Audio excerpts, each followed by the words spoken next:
Eso lo decía Carlos Vives, que no hay gente más buena que hubiera visto en otro lugar. Estos somos los colombianos. Esto es el 20 de julio de 1810 y más orgullosos nos sentimos todos los ipaquireños desde aquí, desde la ciudad comunera, la ciudad revolucionaria, la ciudad que más ayudó a las tropas independistas, la ciudad que más apoyo prestó, no solo durante la independencia de nuestro país, sino también durante el 20 de julio, también cuando se decidió firmar aquel pacto comunero, también es la tierra que vio los mártires y muchas otras figuras históricas de nuestro país. Por eso hoy, paquireño, usted que nos escucha debe sentirse doblemente colombiano, doblemente feliz y satisfecho de que nuestras raíces, nuestros antecesores fueron aquellos que ayudaron a cimentar la independencia de este gran país que se llama Colombia. 48 millones de personas hoy, más que nunca, deben celebrarlo. Fuera de políticas, por fuera de ideologías, ante todo somos colombianos. Así que adelante, porque este es un país que nunca va a parar, este es un país que nunca para de luchar y esta es una sociedad que a pesar de los problemas siempre saldrá adelante. 4:14 de la tarde vamos a tener una entrevista al señor Clay Jenkinson. El señor Clay Jenkinson es un estudioso, profesor de humanidades, autor de libros como The Great Plains in North Dakota, las grandes llanuras de Norte Dakota. También es un historiador de varios de los presidentes, en particular ha mostrado interés en Thomas Jefferson y Theodore Roosevelt. También él ha hecho unas características históricas de Jefferson, Roosevelt, Meriwether Lewis, John Wesley Powell, J. Robert Oppenheimer y John Steinbeck. Ha ganado numerosos premios, incluidos la medalla de las Humanidades Nacional, la medalla de plata de Nevada. Fue educado en la Universidad de Minnesota y en la Universidad de Oxford, donde fue un profesor. Actualmente está terminando el libro que se llama El futuro de Dakota del Norte. Para las personas que quieren saber más acerca de él, pueden visitar su página web, que es jeffersonhour.com. Así que damos un cordial saludo. Riley, por favor, saluda a su invitado. Clay Jenkinson, welcome to Cephas Exiles. I'm very glad to be here. Thanks for having me. Now you are a presidential historian, and you have a particular interest in Thomas Jefferson, Theodore Roosevelt. Now, for the moment, I'd like to talk about Theodore Roosevelt, one of the most fascinating presidents and probably one of the most fascinating figures in American history. So I'd like to ask you, why do you think it is that TR has such an enduring legacy? Why are people still so fascinated with him? Well, he was an extraordinary man, great character, and he helped to bring the United States into the 20th century. He's one of the most consequential presidents in our history, but he's also one of the most interesting men in American history. Muy bien, Riley preguntaba que a través de todo lo que él ha estudiado y investigado acerca de los presidentes, la historia de los presidenciables o de los presidentes de Estados Unidos, ¿por qué Theodore Roosevelt es el más fascinante? Y nos decía Clay Jenkinson que es uno de los hombres más extraordinarios, fue el que rediseñó la entrada de los Estados Unidos al siglo XX y que tiene un legado fascinante para todas aquellas generaciones por venir. So, now, talking about Theodore Roosevelt in full detail would probably require several interviews lasting a long time. Not the amount of time we have today, but we're going to try to get in as much as possible. So, I'd like to ask, now, you're from North Dakota, right? That is correct, yes. Yeah. I was born in North Dakota and I returned about 15 years ago. Yeah. So, now Theodore Roosevelt famously spent time in North Dakota as a rancher. Could you talk a bit about the importance of his time on the Great Plains? Yes, he came to the Badlands of Western Dakota Territory in 1883 to kill a buffalo.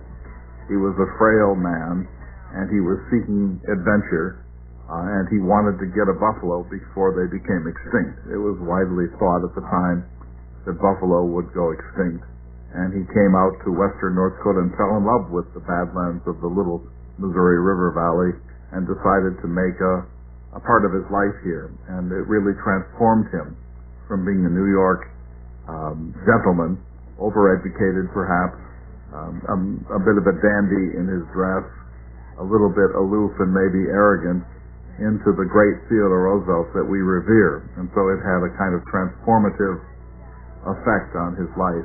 He was here for about 3 years, off and on. Muy bien, Ray le preguntaba acerca de primero le preguntaba al señor Clay Jenkinson si él era originario de North Dakota. Él me dice que sí, regresó hace 15 años atrás.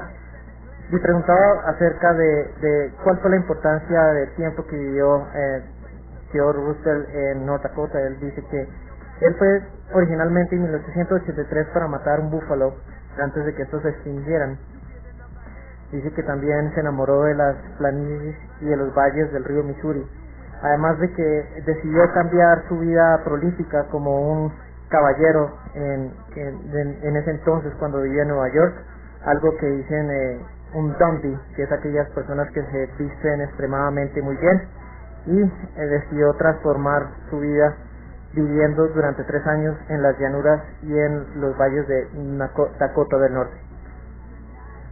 Okay, so my understanding as well that during his time in the Great Plains, he not only fell in love with it, but it helped develop the conservationist ethos for which he is well known. Can you talk a little bit about how those ideas formed? Yes, of course. It's an extremely important subject.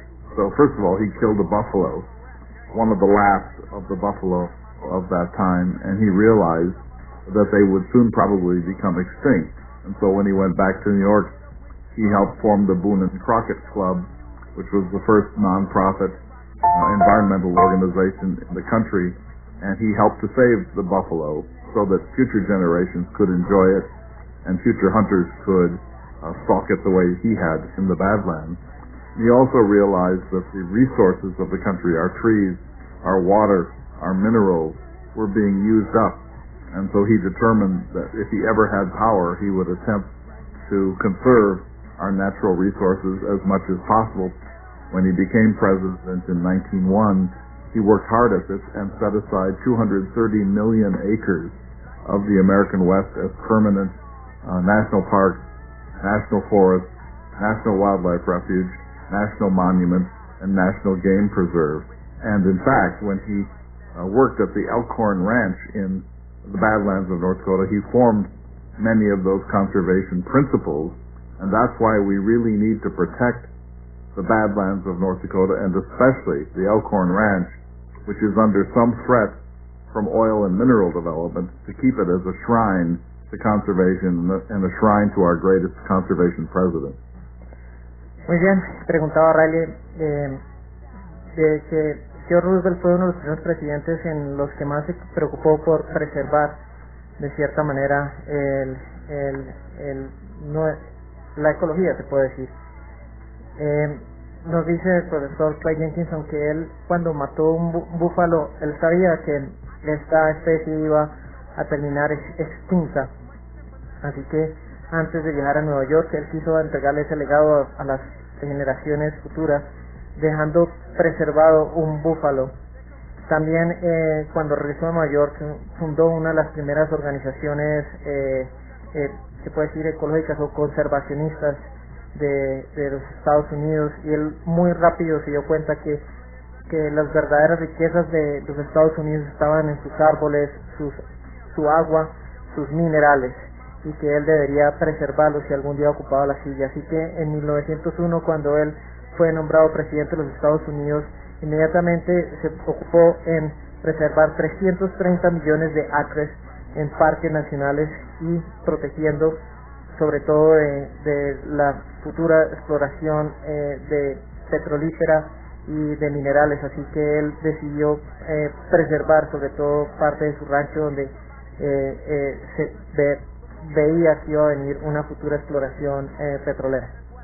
Yeah, I can say that being from the American West myself, we owe a great debt of gratitude to him for preserving so much of the country. Now, you recently wrote a letter to the Secretary of Transportation regarding a proposed bridge over the Little Missouri River near the Elkhorn Ranch site. Could you talk to us a little bit about what that project is and why it is you're opposed to it? Of course. So I would urge everyone who cares about this to write to Secretary Coe and to oppose this bridge. We don't need another bridge across the Little Missouri River in the Badlands of North Dakota. The reasons for building it are to facilitate oil extraction and other mineral extraction, and that's something that can be done without a new bridge. The bridge, unfortunately, would be only 2 miles from the sacred Elkhorn Ranch site, and that's exactly where Roosevelt came to grieve the loss of his wife and his mother, who died on the same day, and to write several of his books and to develop his conservation philosophy. And so to put an industrial bridge there with all of the dust and noise and disruption of wildlife would be a desecration of the principles of Theodore Roosevelt. If it were a necessary bridge, that would be one thing, but it is not a necessary bridge, and the reasons for building it are not ones that can really stand up to a rational inquiry. And so I'm hoping that the people of the United States will realize that protecting the Badlands and protecting Theodore Roosevelt's home site at the Elkhorn is more important than facilitating a little more efficient extraction of all of that oil that is under the ground of North Dakota. Pregunta Riley acerca de la carta que hace muy poco el profesor Clay Jenkinson escribió al secretario del Departamento de Transporte de los Estados Unidos acerca de un nuevo puente que pretende construir la administración sobre el río Missouri, y él nos dice que por supuesto está totalmente en desacuerdo con esta situación, ya que este puente está diseñado para facilitar la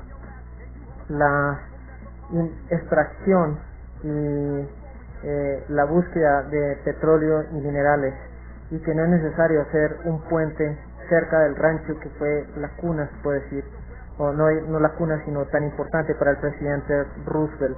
De cierta manera dice que es una especie de sacrilegio, ya que el presidente Roosevelt se encargó tanto de cuidar las tierras de North Dakota para que a tan solo 2 millas de donde era su rancho se pretenda hacer un puente que es innecesario. Mr. Jenkinson, I have a few questions about it, about the character of Mr. Theodore Roosevelt, especially like he lost his mother and his wife in the same day, right? But not even that. It's like he had a diary and he wrote something in that day. It was an X, right? Yes, so his mother was 49 years old. Her name was Martha, or Mitty, and his wife Alice was 23 years old, and they died in the same house on the same day, on Valentine's Day, 1884. So he lost the two most important women in his world at the same moment. And he had a little 2-inch by 3-inch pocket diary, and he made a big X on the page, and he wrote, "The light has gone out of my life." This was one of the saddest moments in his whole experience, and he thought it was the end of his life, and he came out to the Badlands to grieve, and did a lot of his grieving at that Elkhorn Ranch. Well, of course, we know he recovered, he remarried, he had 5 more children, and he became one of the great family men in American history, as well as one of the most consequential presidents. But that was a very significant blow, and that's another reason why we should protect the Elkhorn Ranch, because it is there that this great man came to work through his sorrow. Okay, Mr. Jenkinson and Riley, I don't want to disrespect the memory of Mr. Theodore Roosevelt, but to explain the Colombian audience, we always been told like Theodore Roosevelt is like the Chuck Norris of the presidents of the United States. So I would like to explain this a little bit to our fellow audience in Spanish. So I hope I don't disrespect his memory. Para nuestra audiencia en Colombia, el presidente Theodore Roosevelt es un ejemplo de vida, ya que él perdió a su esposa y a su madre el mismo día, y no solo el mismo día, sino era el Día del Amor y la Amistad en Estados Unidos, o el conocidísimo 14 de febrero de 1884, el Día de San Valentín.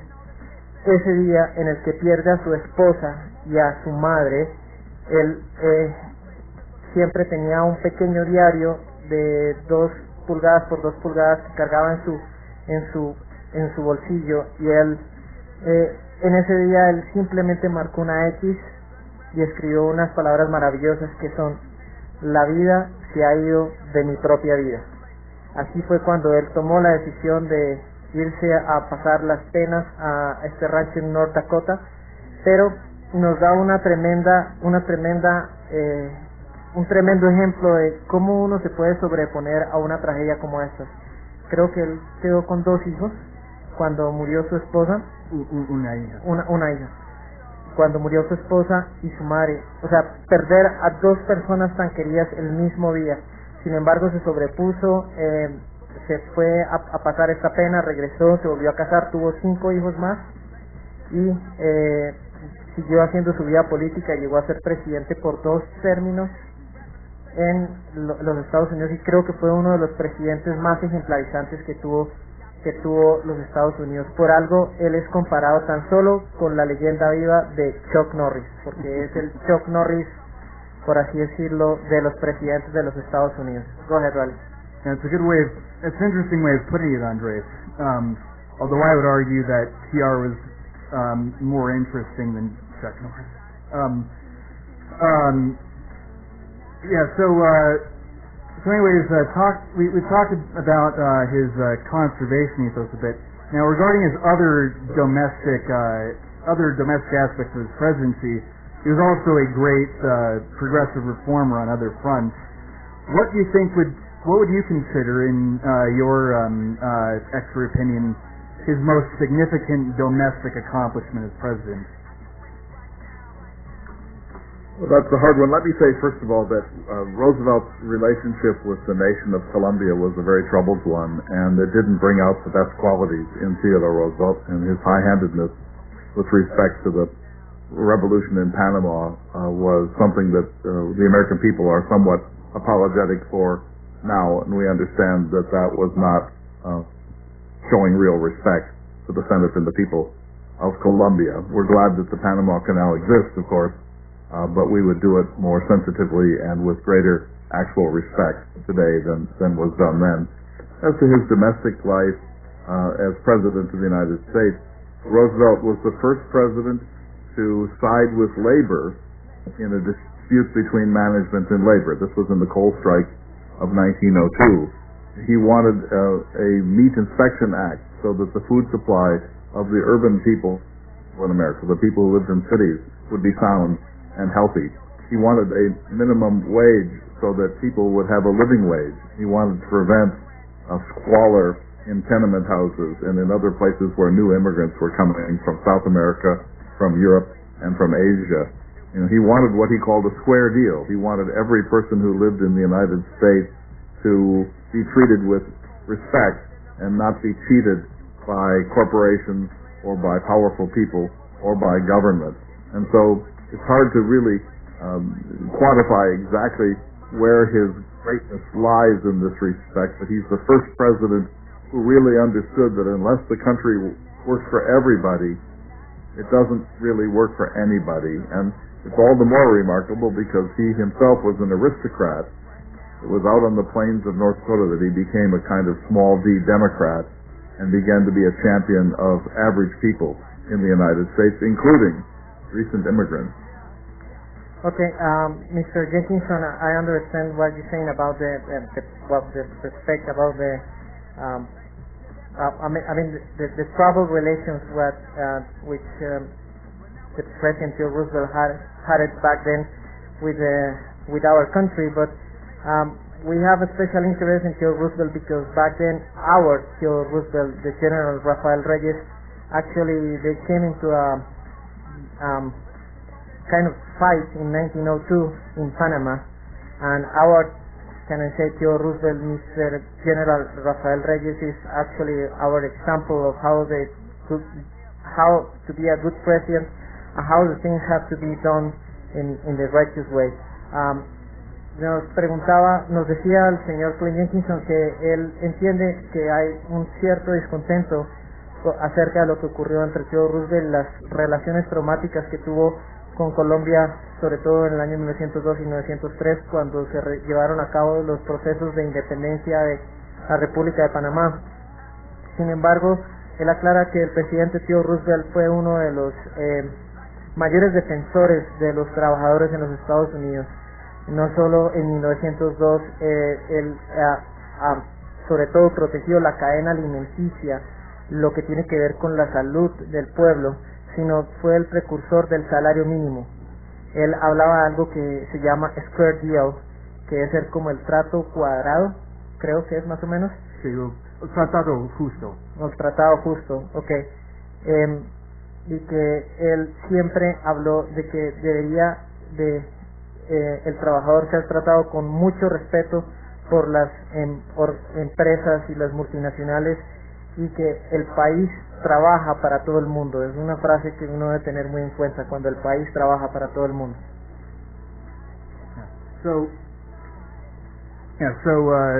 Also regarding, to sort of move along on the thread regarding Theodore Roosevelt and Latin America, Colombia was not his only interaction with this region of the world. Before he was president, he fought in the Spanish-American War. Could you tell us a little bit about how that shaped him and his career? I'm sorry, are you asking about his time in Cuba? Yes. All right, thank you. Roosevelt was the Assistant Secretary of the Navy. He was pushing for a war in Cuba to liberate the Cuban people from Spanish colonial rule. But he really also just wanted a war to fight. And so when the war finally happened in the spring of 1898, Roosevelt resigned his position as the Assistant Secretary of the Navy and rounded up a group of cowboys and Indians and Yale tennis players and Harvard yachtsmen and others into what he called the Rough Riders. And he took that voluntary cavalry unit across from Tampa, Florida to Cuba, and there on the 2nd of July, 1898, he led his men up something called San Juan Hill and helped to take those heights overlooking Santiago and helped the United States to win the war against the Spanish colonial rule. It was a small war, but Roosevelt behaved heroically in it. And he came back to the United States afterwards and wrote a book called The Rough Riders.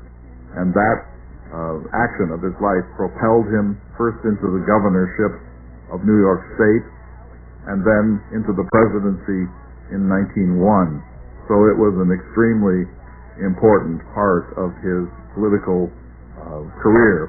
And in fact, Roosevelt is unique in this respect. He's the first cowboy president in American history because of his time out on the Great Plains and the Badlands of North Dakota, and he was a war hero, although it was a relatively minor war, and those parts of his narrative really helped him so that even people who disagreed with him politically had great admiration for him as a man and as a soldier. Okay, Riley preguntaba acerca de su tiempo en Cuba. él nos dice que él, siendo secretario de la Marina, decide irse para Cuba en spring, es el otoño de 1898, con un grupo de vaqueros que eran llamados los Rough Riders, que era un grupo de caballería, y con algunos indios decide llegar a Cuba el 2 de julio y se toman la colina de San Juan, que era como el punto de observación sobre Santiago.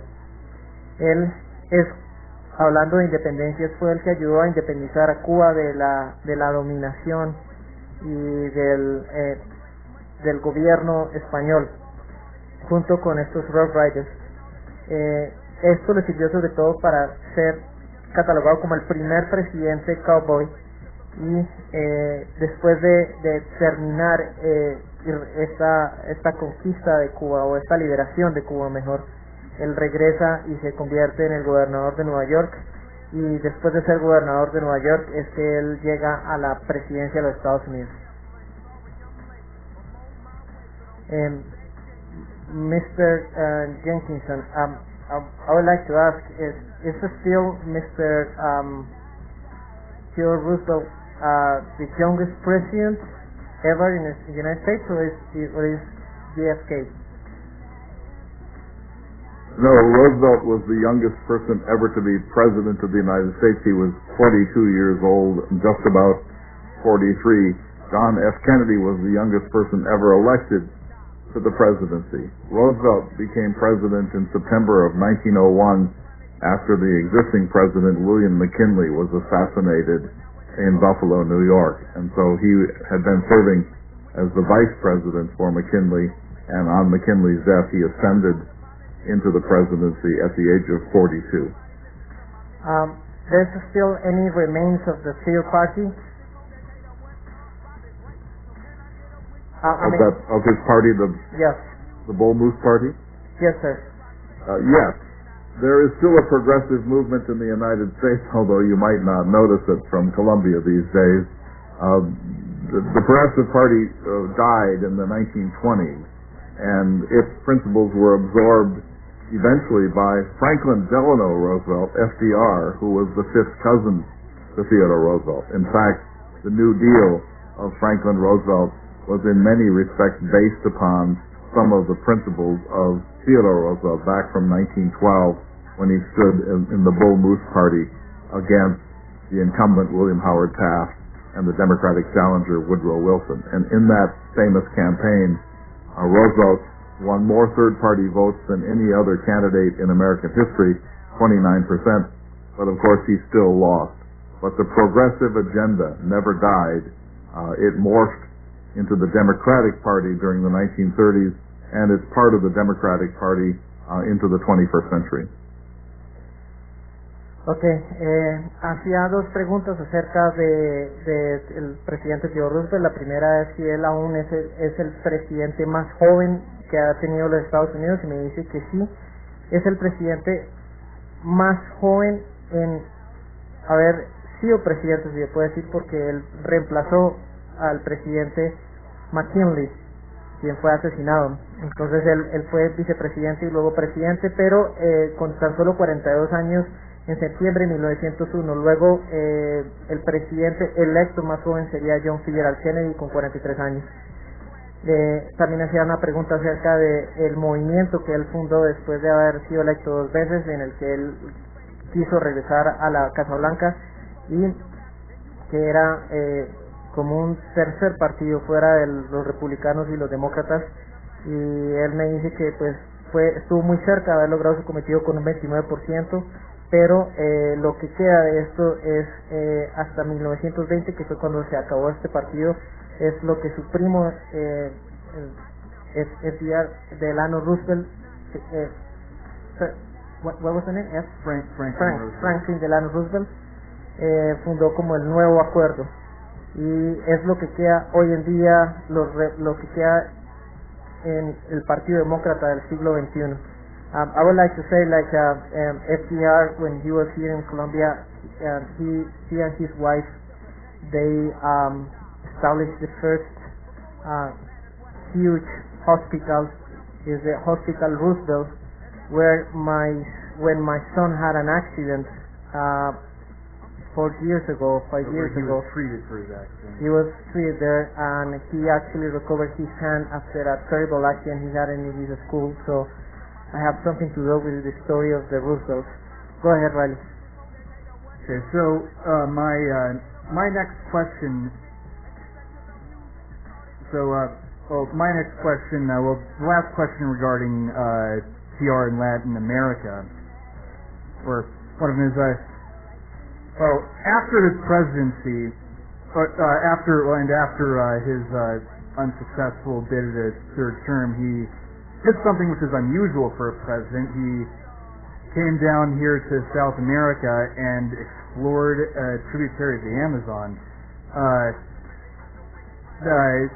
Could you talk a little about that, and also kind of answer the question, do you think that we could ever have a president like that again, who could have that kind of post-presidency? Unlikely. Today, the Secret Service would probably prevent someone like Theodore Roosevelt from doing something so reckless. That was a journey in 1914 on the River of Doubt, now known as the Rio Roosevelt or the Rio Theodoro. It was the last uncharted river in the Amazon basin, and Roosevelt was glad to explore it with Colonel Candido Rondon, who was a hero in Brazil, and it was a really extraordinary adventure which nearly killed former President Theodore Roosevelt. But I just want to say one thing about the translation with respect to the son who was in the hospital that Eleanor and Franklin Roosevelt helped to create. Theodore Roosevelt, when he went to South America in 1913 to give lectures in a number of countries, refused to go to Colombia because he was afraid that the people of Colombia would still be angry at him for what he did with respect to the Canal Zone in Panama. He was aware that there was bad feeling about his actions, and he was also aware that American imperialism, the Roosevelt corollary, and America's high-handedness in South America was a source of irritation to many people in South America. And in fact, during his speaking tour, he was heckled in Santiago, Chile. He was treated as a well-respected man and a hero in most places, but he was heckled by protesters in Santiago. So I understand as a historian that this is a hard subject, because Roosevelt comes from a certain time in American history when America looked down upon the republics and the people of Central and South America. And that long legacy, which includes Cuba and Nicaragua and El Salvador and much else, assassinations in several South American nations, that's something that American people are ashamed of. But this is a different era, and I hope that our behavior in the 21st century is more honorable. But Roosevelt was frightened to go to Colombia. But his wife went through the Panama Canal, so she was with Theodore Roosevelt for some of his journey before he got on the River of Doubt, and then she went home. And when Edith Roosevelt went home, she went through the Panama Canal. It had just been completed. That's something that Theodore Roosevelt was never able to do. He nearly died in the jungles of the Amazon. He lost a quarter of his body weight, but he still regarded it as one of the greatest adventures of his life. Okay, Riley le preguntaba al profesor Clay Jenkinson acerca de su experiencia a través de la exploración del Amazonas en 1914, y él dice que sí, Theodore Roosevelt cuando estuvo en el River Doubt, que es el río de la duda, que fue uno de los últimos en ser cartografiado gracias al mismo presidente Roosevelt, él dice que pues fue o cree que ha sido el último presidente que podría hacer eso, ya que hoy en día pues el servicio secreto no dejaría que un presidente se fuera de cierta manera de excursión, a no ser Obama, que se fue con Bill Rivers. Pero de cierta manera él dice que también expresa cierto respeto como historiador a que Theodore Roosevelt no fue muy bien recibido, o no sería bien recibido en países de Sudamérica, ya que su se cita a él como tal vez un poco imperialista, se puede decir. En Santiago de Chile él fue silbado por una multitud. Nunca quiso de pronto venir a Colombia porque tenía miedo acerca de lo que pasó con el canal de Panamá.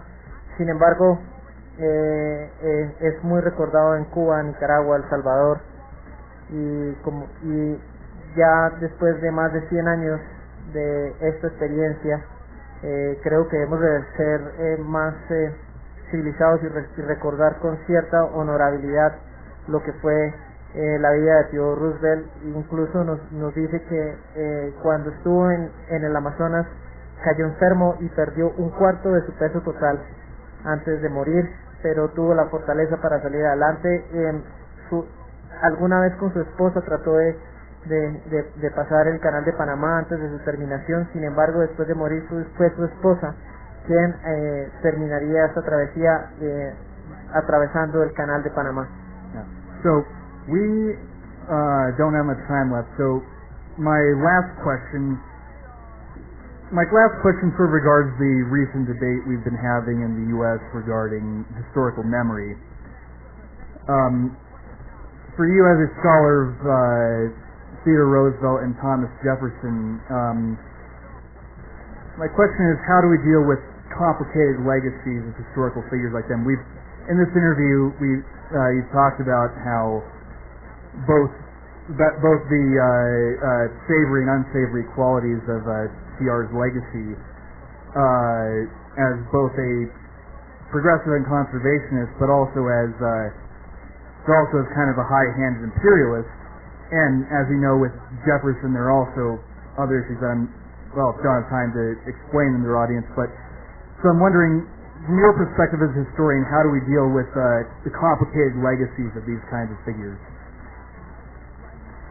Well, Thomas Jefferson was the third president, and Theodore Roosevelt was the 26th president of the United States. They're both very great men, and they deserve to be treated with extraordinary respect as some of the most important leaders in our nation's history. But they weren't without fault. Both of them had a dark side, or a side of weaknesses that we now find really hard to respect and accept.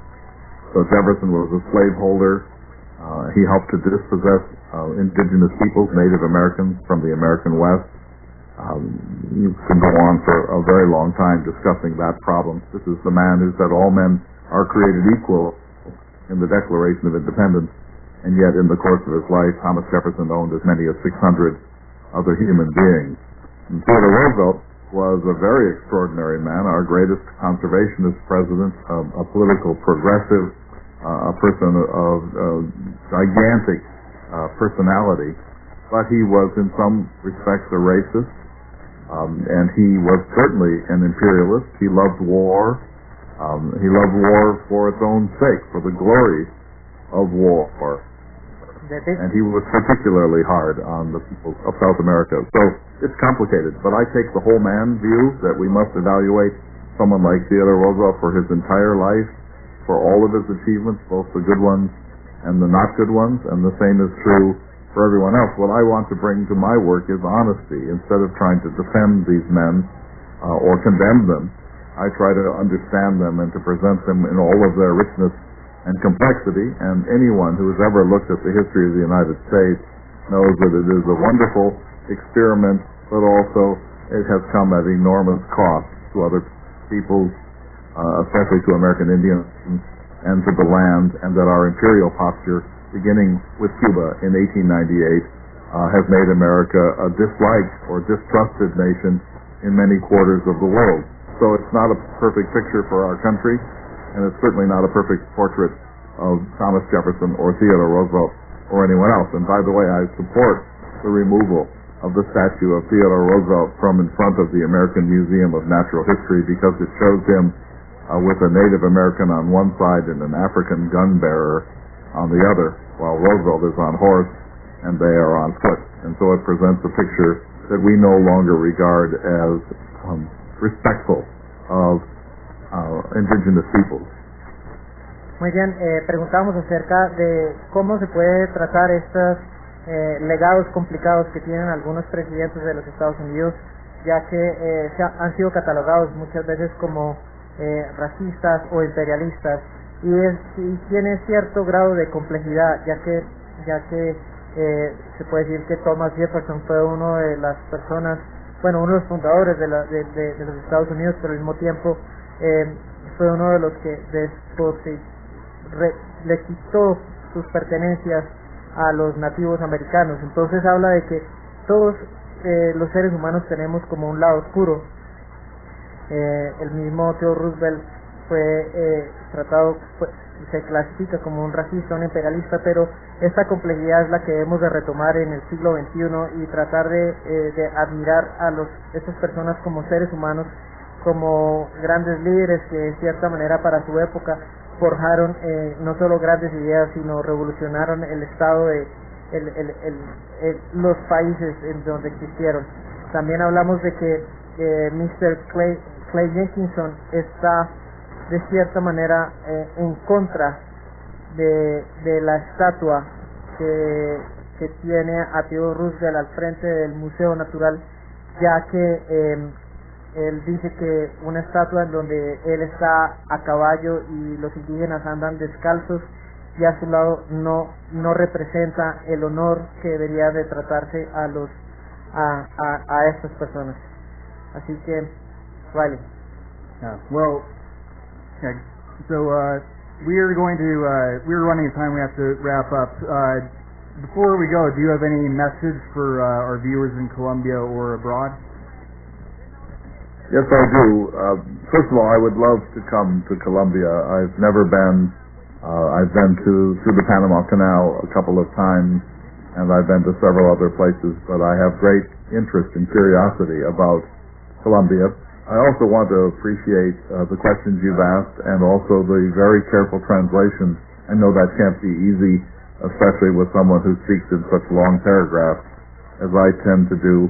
I was in Cuba last year. I led a group to Cuba. We started in Santiago and we went all the way to the Bay of Pigs and then on to Havana, and it was one of the greatest cultural tours of my life. I lead cultural tours around the United States and Europe, and this was my first trip to Cuba. So I'm intensely interested in this, and I wish everyone in Colombia well and hope that you will forgive us for our failures and that we can travel again soon throughout the Western Hemisphere and again to Europe.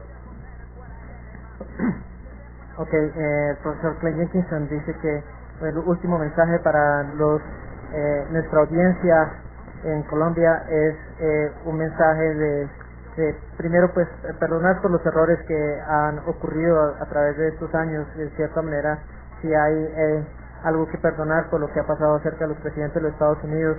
También celebra que es de cierta manera complejo traducir estos párrafos tan largos que él ha tenido, pero pues admira que en Colombia de cierta manera haya esta curiosidad acerca de estos presidentes de los Estados Unidos y de la historia de los Estados Unidos. Dice que él estuvo en muchas partes y le gustaría venir a Colombia, le gustaría conocer Colombia porque tiene bastante curiosidad acerca de Colombia. Estuvo en estos viajes culturales, sobre todo en Cuba, en Santiago de Cuba, en la bahía de los Cerdos, donde experimentó uno de los más bellísimos momentos de su vida en uno de estos viajes culturales, al igual que en Panamá. Right. Well, thank you so much for joining us. We love having American historians on the show, we love hearing your input on all these very interesting topics. So, thank you for joining us. I feel great gratitude. It's been an honor to be with you, and I would love to talk with you again anytime. So, thank you. Thank you so much. Esto era el historiador Clay Jenkinson. Son las 4:57 de la tarde y nos vamos con una de esas canciones que nos recuerdan qué es lo que es ser colombiano. Vamos con La Tierra del Olvido, de Carlos Vives.